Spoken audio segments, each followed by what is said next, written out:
ராஜ்யசபா தேர்தலுக்கான வேட்புமனு தாக்கல் துவங்கிய முதல் நாள் அன்று திமுக வேட்பாளர் சிவா மனு தாக்கல் செய்துள்ளார்.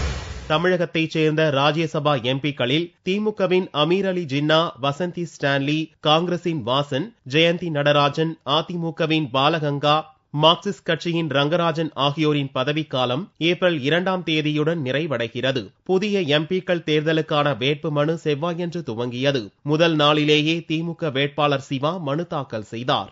இன்றைக்கு வேட்புமனு தாக்கல் செய்திருக்கிறேன். எங்களுடைய கூட்டணி கட்சி தலைவர்கள் அத்தனை பேரும் தங்களுடைய ஒத்துழைப்பை எங்களுக்கு நல்குவதாக எங்களுக்கு நல்ல செய்திகளை தந்திருக்கின்றார்கள்.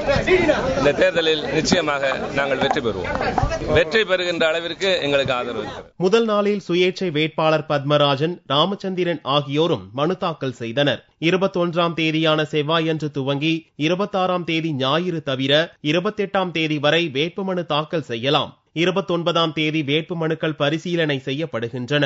ஜனவரி 31ஆம் தேதி வேட்புமனுக்களை வாபஸ் பெற கடைசி நாள். தேவைப்பட்டால் பிப்ரவரி 7ஆம் தேதி காலை 9 மணி முதல் 4 மணி வரை ஓட்டுப்பதிவு நடக்கும் என்றும், ஓட்டு எண்ணிக்கை மாலை 5 மணிக்கு நடந்து அப்போதே முடிவுகள் அறிவிக்கப்படும் என்றும் தமிழக தேர்தல் அதிகாரி அறிவித்துள்ளார்.